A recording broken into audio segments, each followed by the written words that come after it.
Hello and welcome to Record Sports Hotline Live. My name is Daniel Caw. I'm delighted as always to be joined in the flesh by Keith Jackson. Keith, how's it going? I'm melting. I don't know why I keep forgetting that the Bisgrove suite also doubles up as a sauna. It's a volcano. I'm welting. It's pretty hot. Two guys that won't be feeling the heat right now are, of course, Craig Swan and Scott McDermott, all the way from Celtic Park. Guys, how's it going?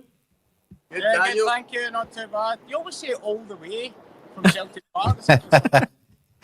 End of Europe.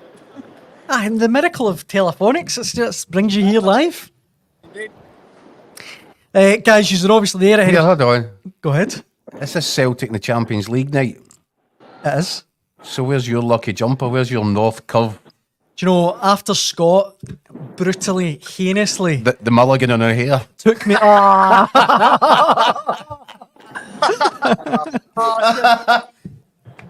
Been stitched up like a kipper. Looks the real Aye, deal. that was it, aye. Since Scott mercilessly took it apart that night, I've had to just put it in the back burner, you know, but it will be back, don't worry. Oh, you've got it in your bag or something. That'll be on for before kick-off. Do you know, if I'd known, I would have worn it, guys, you're obviously there. Celtic Leipzig tonight. A massive night for Celtic in the Champions League. Is the atmosphere bubbling up nicely? No, not yet. That's not what I'm. Excellent, nice one. But when they do, I'm sure the atmosphere will be spectacular, Daniel. Yes, you're off to a flyer tonight, Daniel. Fireworks are banging and crackling from outside, so hopefully that's where they stay. Yeah. Rogers' speech yesterday, so hopefully that's all getting done now. You'll probably hear them in the background, but no, not one in yet. But to be fair, I'm being a bit facetious. It is building because there's loads of people outside. They're all gathering. There's a lot of excitement already. You can tell. So I'll fill up pretty quickly, I'd imagine. That's the one thing, Swanee, I have to admit, on a Champions League night like this, the place just crackles, doesn't it? And I don't mean the pyrotechnics. The atmosphere's unbelievable. It's it starts to come alive over the course of the next hour and a half, doesn't it? Yeah, you can feel that. You can feel that already, Jack. To be fair, even though there is no one here, it is crackling. No, it's bonfire night, fireworks in the background. Let's just get that big night, big Champions League feel to it. And there's obviously a feeling around this place that they can go and get a result tonight. So it's going to be absolutely electric. I think Brendan Rodgers after the Aberdeen game at Hampden on Saturday, he said that, he thought it was going to be a special night, and as I say, it's still early, but it feels that way at the moment. We said last night's show, Scott, that there kind of feels like, certainly amongst the Celtic support anyhow, that there's confidence going into this game, that although it's a dangerous opponent, a top elite opponent, but there's definitely a confidence. Do you think Celtic should be confident going into this one? I think they should be. I mean, we were having a chat just before we came on air, and we were saying, it's obviously going to be a really hard game, but I fancy Celtic tonight. I think they're a big price with the bookies. At home, as I say, bonfire night at Celtic Park, Champions League, a team full of confidence, especially after the weekend. I honestly think they've got a great chance. Listen, RB Leipzig are a top team, they're playing in one of the top leagues. But honestly, I think this Celtic team, the way they're going at the minute, they would fancy taking on anybody here on a big European night. And I know it's a cliche, but honestly, with this crowd, once it gets going, once that anthem comes on, honestly, I don't think Leipzig will know what's hit them. I know they were obviously in Glasgow a few years ago for the Rangers game in the Europa League. Arguably probably the better team back then. But this is going to be more of the same. And Rangers obviously beat them that night. And I think Celtic can do it again tonight. I hope we've got all that recorded. We may have to play it back to you tomorrow night, Scotty. I'm not like you. I would have been far more confident for Celtic's chances going into this if Leipzig, I know this doesn't make sense, but if Leipzig had 7, 8, or 9 points in the bag from their first 3 games, the fact is that they're going into this game knowing after losing to Atletico Madrid, Juventus and Liverpool that if they don't get points on the board and quick, it's over for them. That makes them even more dangerous than they might ordinarily be. That's a worry for me. Yeah, I think that we touched upon that last night, didn't we? The think Yeah. as part of the fixtures with RB Leipzig as well, they've still got Aston Villa and Inter Milan to play, so you'd imagine there was a big, massive red circle around this game for Leipzig that they have to, really and truly, they probably have to get a win tonight. Yeah, they do, Swanee. They can't leave with nothing. And I think that makes it extremely dangerous for Celtic. Listen, it could work both ways. They might feel the pressure of trying, they need to get something. They might feel the stress of that. Celtic, we talked about it last night again, that there should be a bit of freedom about Celtic. They've got 4 points from 3 games, and that's probably one more than most people thought they'd have at this stage.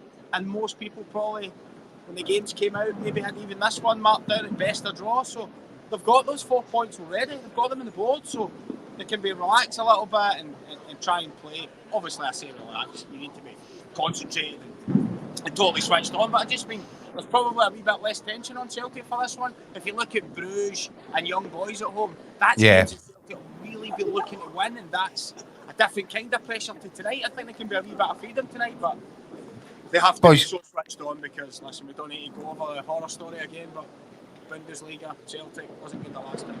No. Boys, I know you won't have the team. Flip side is, of course, there's that motivation for Leipzig to go and they do need to get a result. But see if that turns into a bit of desperation, it could play into Celtic's hands. And as you say, I think Celtic can be relaxed, they can be confident. I think there'll be a real belief there that they can go and beat this team. Atalanta, the performance in Atalanta will have definitely have risen. Helped the confidence levels to rise within the group.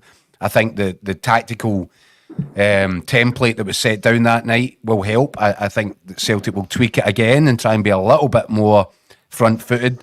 But this Leipzig side is very similar in style to the Atalantas and to the Borussia Dortmunds in that they will get forward in numbers and from every angle, and that'll make it a long and difficult night for Celtic.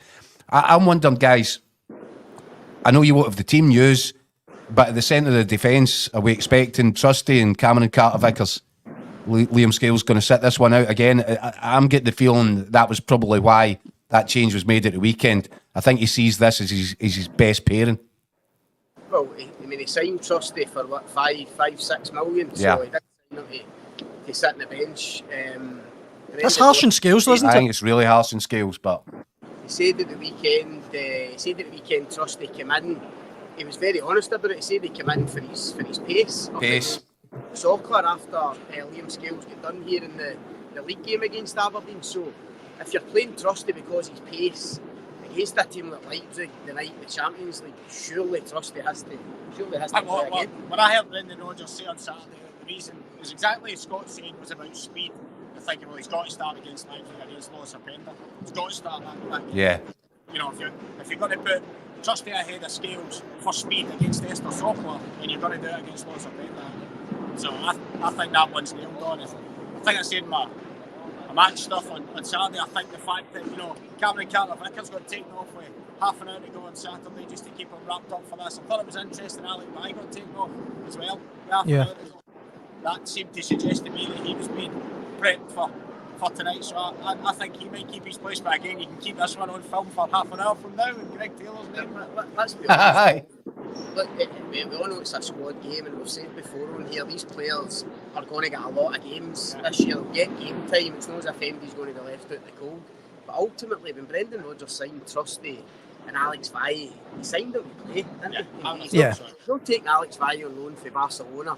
I say no to give him minutes. Now that's harsh on Liam Scales and Greg Taylor. It might appear to be harsh, but I'm not surprised that now you're seeing for the real big games these two are coming in, and I agree with Swan. I think both of them will probably start again tonight. We've got plenty of comments coming in, guys, from Celtic fans. Let me throw a few of them at you. Tom, Tim, don't hold any fears for this one. Win your home games and you have a very good chance to get to the knockout stages. Thomas Crinigan, if Celtic can muster a draw tonight, that would be as good a result as Atalanta was last week. Mark Fairfield, I would snap your hand off for a draw and concentrate in the next 2 home games. And Paul McEwen, 1-0 or 2-1 to Celtic. And the thing that we haven't actually said tonight, guys, they go into the game Celtic obviously 6 points off 10 points, if that makes sense.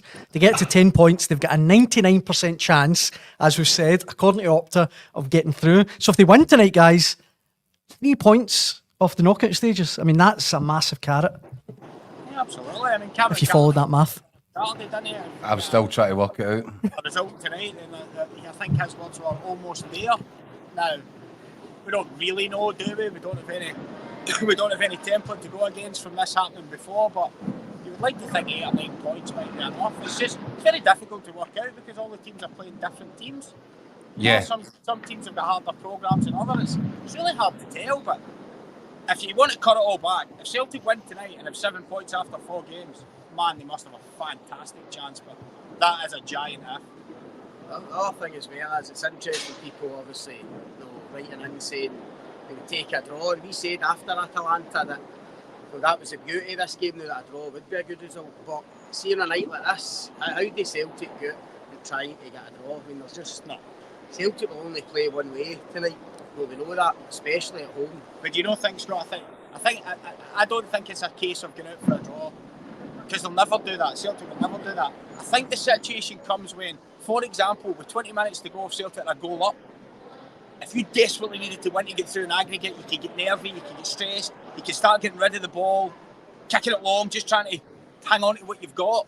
I think that's where, if it's a draw, it's not a bad result. That works in their favour. If they're 2-1 up or 1-0 up, you don't need to panic in the last 15, 20 minutes. You can just keep playing, and that's more likely to get you the win. So I think that's probably more, as opposed to going out and searching for a draw. It just means you can put you in a better position during the game, in game as it's going on. In midfield, guys, Paulo Bernardo. I think so, yeah. Bernardo over Hatate. I think so. I just think it comes back to game time at the weekend. Bernardo was kept in reserve, and I think it happened the other way about prior to Dortmund. I think Bernardo played and Hatate didn't. So I think Engels and McGregor are certain. Just for his energy, just purely for his energy. Yeah, but maybe we've talked about this before. I mean, for Bernardo's got great energy, he's got great skill. Rio Hatate's capable of just doing something magic. Exactly. And I'm a great believer in the fact that Kyogo is a different player when Rio Hatate plays. It's like he knows that Rio Hatate's going to look from early and find him, and he just comes alive when Hatate's on the pitch. So listen, I think either one's perfectly fine. It'll definitely be Callum McGregor and Engels, no doubt. Yeah. I also think, I don't know if you like these, Lonnie, but I feel as if Bernardo is better coming off the bench as an impact player than Hatate is. Yes. You know that way? Yeah, I think I'd rather start Hatate and you get that impact with Bernardo because he's got that bit about him, that energy. I don't quite think Hatate brings that when he's a sub. You know what I mean? And what about, I'm going to throw in the last one at you in terms of selection. Do you go Kyogo? I know we touched on this last night, Kyogo or Adam Ida. I think the consensus last night, Scotty, was Kyogo. Having watched the way they set about it in Atalanta, what's your thoughts? I think Atalanta was a different game, and Rodgers had that specific kind of tactic. We saw how the game panned out. Schmeichel was hitting Ida at every opportunity, just the way Celtic lined up. I think it's totally different here. I think on a night like that, we're talking about being an electric night. These nights for me are just made for Kyogo. Just that pace and speed and movement. He'll drag Leipzig defenders all over the place and they'll give him a minute's peace. I'd be amazed if Kyogo doesn't start. Yeah, I think that was a point you made last night. You made last night, Keith. If Ida was to play, that was probably because there would be a gap between midfield and front player. They're trying to help the midfield get up. And sometimes in those away games, I've been to enough away Celtic European games in the last 3 years to see Kyogo being completely isolated, and he barely gets a kick. But I think at Celtic Park, the midfield will be far more further in touch with the front players and the wide players. So I think that's what makes him the option in this game, definitely. By the way, boys, I hope the team sheets don't come out in the next 10 minutes. We'll get obliterated. That would not look stupid enough. That would just... Greg Taylor left back. Guys, before I let you go, Swanee, I think you said last night that you fancy it to be a draw tonight. Scott, what's your prediction? I'm going to stick with my guns. I fancy Celtic. I think Celtic will win 2-1 tonight. Interesting. It is interesting. I don't share the That'd be confidence. Got interesting. No. Do you know what? It's just interesting. Yeah, thanks for that. Glad we joined you. Yes. Why do we have these two in the show? Why do I we don't have them know. on? Jokers. Go away and get a team sheet and let's. That's what the teams are like. Listen, Craig Swan and Scott McDermott, I wish I could say it was a pleasure, but thanks for joining us. Have a good night. Hope it's a cracker for you. Cheers. Cheers, See you guys. Laura and Hardy there. Aye. Lord Mulligan and O'Hare. Aye. I can't get stitched up royally with that. Just to finish in Celtic, I think we can maybe have a look at the Champions League table. They're 20th in the table. If they do win tonight, I think you could almost be looking at maybe even ideas in finishing the top 8. No, there's no doubt about that. If Celtic were to win this game tonight, you can now realistically think we can get into this last next phase without having to get into the forget playoffs. the playoff, aye. Yeah, it becomes distinctly possible Aye. with 3 points tonight, especially when you factor in young boys and Bruges still to come to Glasgow. Aye. So absolutely would open a different door in terms of Celtic's potential pathway into the final stages of the competition. Yeah, absolutely. It'd be a big one, but you don't fancy Celtic tonight? I think tonight, I genuinely, I would feel a whole lot more confident about Celtic's chances if Leipzig were coming here knowing that they were pretty much on their way as well.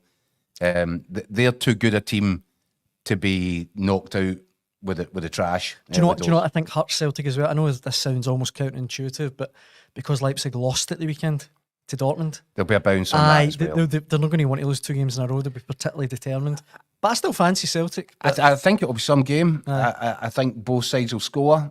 I just think the Germans' need is greater, and not just that. Let's be honest about it. The talent at Marco Rose's His disposal. his disposal is a step up from what Brendan Rodgers is working with. As good as Celtic are, as much quality as we've talked about in the Celtic squad, these guys are different level. And that's why, interesting for Brendan Rodgers. And I think he really is enjoying getting his teeth into the tactical sort of battling with other coaches. You asked him yesterday. He loves this stage, doesn't he? I think so, yeah. And particularly now, and particularly after tweaking things, changing things, even though he said he wasn't going to do it in Bergamo, he did do it. That gives him that question now in his own mind. Do I go the same again? Do I just do the exact same thing and have them as tight and as compact as they were for that match? Because the threat's going to be every bit as big. Yeah. I don't think he'll do that either. I don't think he'll do that. I think he'll be a little bit more bolder, a little bit more expansive. He'll encourage runners. Aye. They'll not be told just to stay in position. But without the ball, they're going to have to get back there. They're going to have to do a shift and a half. That's just as well you've got Dyson Maida because he can do the 3 men. Aye, absolutely.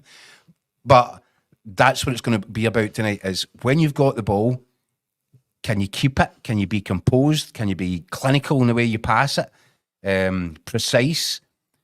Because if you give them easy turnovers in your half or anywhere near the halfway, they're going to break on you. They're going to break on you rapid. Aye. And so the balancing act, if you like, for Brendan Rodgers is I think he'll be a little bit more bold than he was in Bergamo, but he can't go hell for leather at it because he saw for himself in Dortmund that this team just isn't at that level yet. And he said, look, he's explained it since, and I think there's some merit in what he says. The game simply got away from Celtic. The players got rattled. But that can happen at this level against teams of this elite nature. You're talking about the very best teams in the world. Well, yeah. Aye. Leipzig are the second best side in Germany right now. I know they get beat with Dortmund at the weekend, but they're sitting second behind Bayern Munich. So it could get away from you just as easily at Celtic Park as it can do away from home. Aye. So the coaching kind of aspect of that is right. I really need to. I got it wrong in Germany. I got it right in Italy. How do I find a balance, perhaps, in between the two for when Celtic play at home? And that's going to be really fascinating to see if he can do that and what it looks like. I do. As I said last night, Arnie Engels 1-0. There you go. Take that to the bank, folks.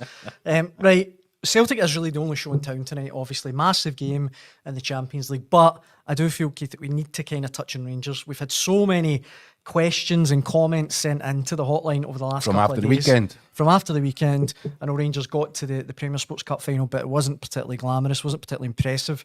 Let me throw a few Rangers points at you. Willie Mercer has written into the hotline. This is a long one, right? So bear with me, Keith, and everyone at home. The problems at Rangers... Long Willie.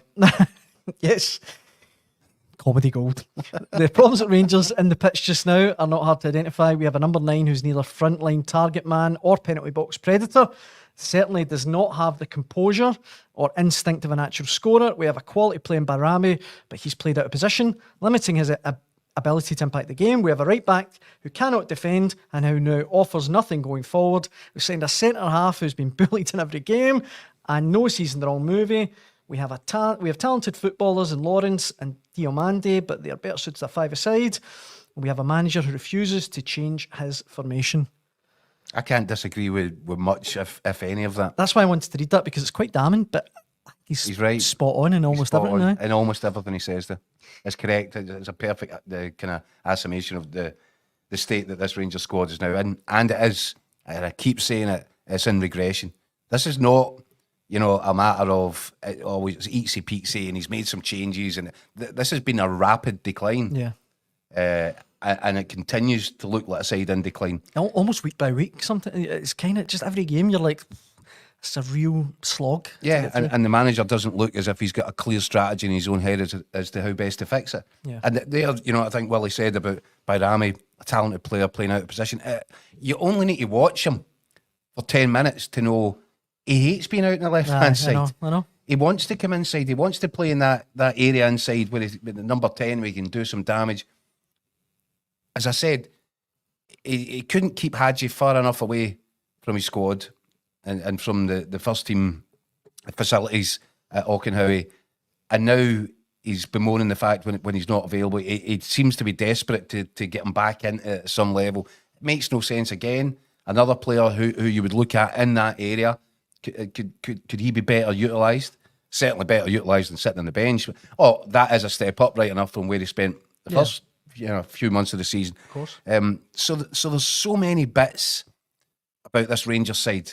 Diamandi, I think a little bit harsh to say a five-a-side player. I think there is a player in him, but Clement's not bringing it out. I thought when he first came, I thought, oh, well, he's a player. Yeah. And he seems to have gone back. Well, again, I thought that there looked to be the makings of a decent relationship between him and Connor Barron. But see, when a manager, I find this, and it's not, I'm not reinventing the wheel when I say it.